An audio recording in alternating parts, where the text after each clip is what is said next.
Hey PS32 students!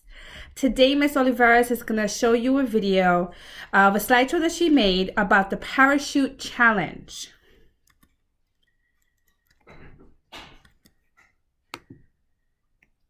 So there are a couple of steps that we're going to take in this video. The first step is we're going to learn about a force called drag. Then we're going to take a quiz. Now, the next steps are optional. So really the only thing you have to do in order to get credit for today's lesson is to watch this video and then take a quiz. If you want, an optional thing you can do is you can build a parachute, test your parachute, and then send Miss Oliveras some pictures. And of course, those 3 steps, as you can see here, are all optional. So you guys remember we learned about force and motion. We have been doing this for a while now. We learned about push and pull when we were doing our balloon rockets. We learned about gravity when we were building a tall tower. Today, we are going to learn about friction. Now, friction is a force that slows or stops motion when the objects rub together. In this case, in today's lesson, the type of friction that we are going to be talking about is called drag.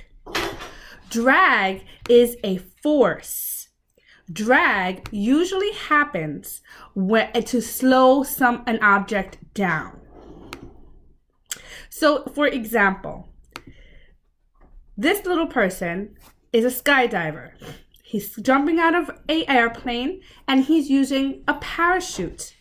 The parachute is catching the air in its sails and it's helping him slow down so that he doesn't land on the ground too fast. Because as you can imagine, boys and girls, that would hurt. So drag is what happens when the wind gets caught inside of the parachute. To learn a little bit more about drag and about this force, we're going to watch this video.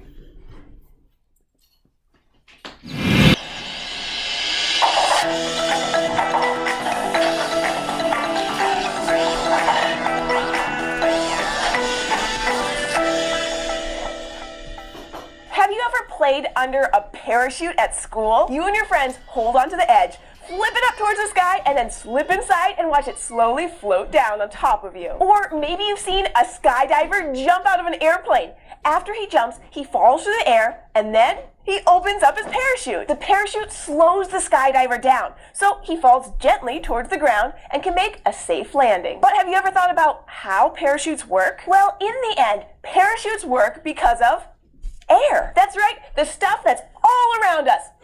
We're breathing it right now. And air, like everything else you can feel or that takes up space, is made of matter. That's what scientists call just stuff. Everything is made of matter. The parachute, the air, the ocean, you, me, everything. And since air is made up of matter, when you walk through the air, you're actually pushing matter out of the way with every move you make. But here's the thing. That matter is pushing back on you, too. You probably don't feel it when you're just walking around, but when you start running, you might feel it a little bit. And when you start to go even faster, like when you're speeding around on your bike, whoa, that feeling is the air pushing against you. And this force has a name. It's called drag. Drag is the force of the air pushing back on you, or on anything, when it moves. And the faster something is moving, the more drag it feels. So you don't really feel the force of the air as you walk around. But have you ever held your hand outside the window of a moving car? That's some serious drag. You can feel the air pushing against your hand, and it can be hard to even keep it still. But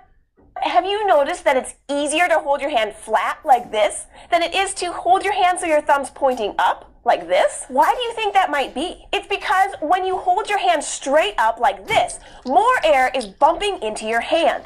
That means more drag. But when you put your hand flat like this, only a small part of your hand is pushing the air out of the way. There's less of your hand for the air to run up against, which means less drag. So your hand can glide through the air more smoothly. So what if you're a skydiver and you're jumping out of an airplane?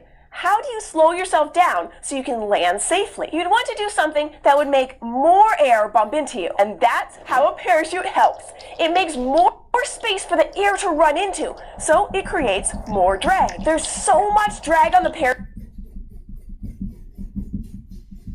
parachute, so much air pushing against it, that it slows down your fall, so you can land safely. Now, a lot of other things experience drag too. When a boat moves through the ocean, the water that pushes back against it is also making drag. And cars and trucks experience drag when they're driving down a highway. A little car feels less drag than a big truck because it has less space for the air to push against it. So drag is the force that you feel when you're moving through something, like the air, and that something pushes back. It may slow you down, but it's what makes lots of things from skydiving to playtime with parachutes possible. Thanks for joining us on SciShow Kids. Do you have a question about parachutes, force, or anything else at all? Ask a grown-up for help and leave us a comment down below, or send us an email to kids@thescishow.com, and we'll see you next time.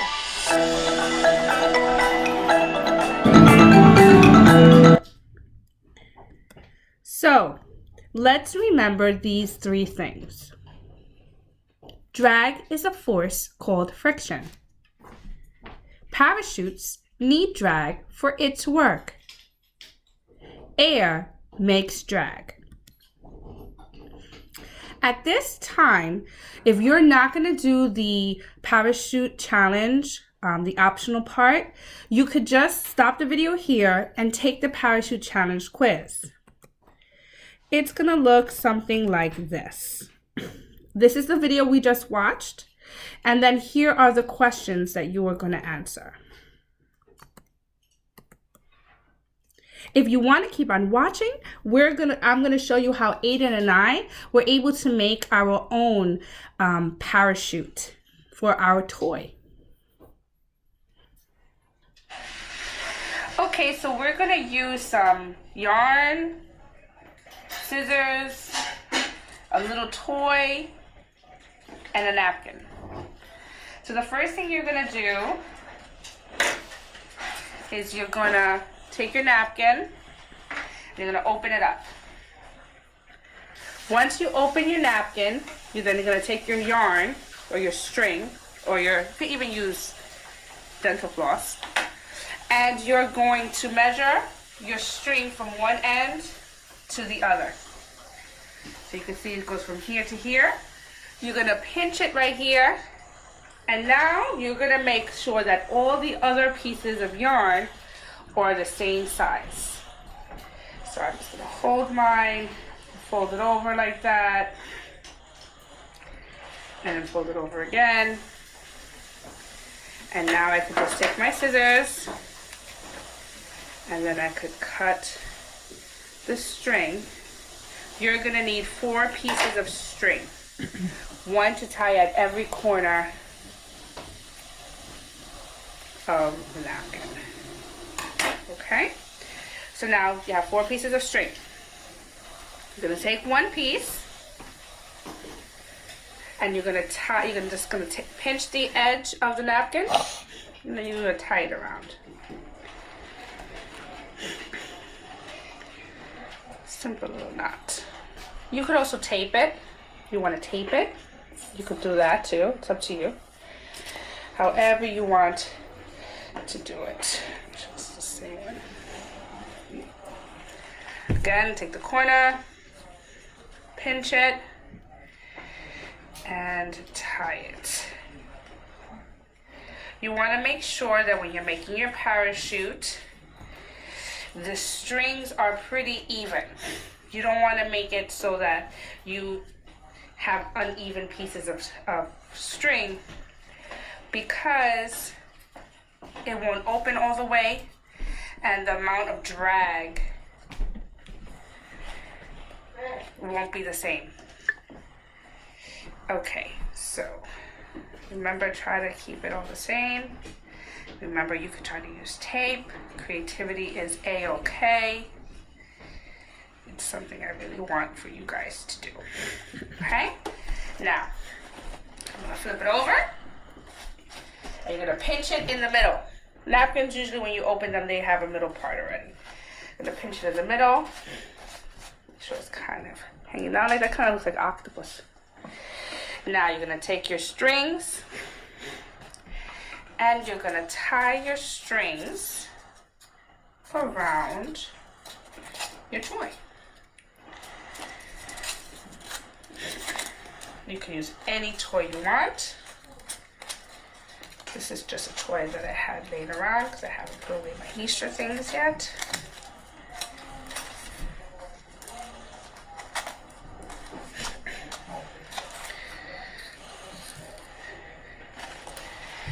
And now we have our parachute. Eden's gonna be my model, and you could see he's pinching the top there. So what his job is gonna be now is he's gonna raise his arm high in the air, as high as he can, and then he's just going to drop it. Okay. So you should drop, do it again, Aiden. You should drop yours from probably a space where there's much more open area, not where there's a table in front of you. So that's how we make a parachute for one of our toys. We're going to take a look at that in slow motion so you guys can see the way our toy parachute with our napkin and our yarn is opening up to catch all the air, to catch and slow down the toy from falling to the ground really fast. This drag really helps for the toy to have a safe landing. Let's see if I can get it to play. Right there, you could see how it opened up so big and it slowed it down when it fell. Do it one more time so you guys can see that. Slow motion. There you go. That's it. It opened up. It's catching so much air that it's slowing down the descent of the toy. After you do this, you can choose to do this. This is optional as well. This is your STEM journal for the parachute toy creation. So again, you will just have your Google Doc, which I'm going to attach, and you're going to see here it says materials. So here you could tell me what you used. Maybe you didn't use a napkin. Maybe you used a coffee filter.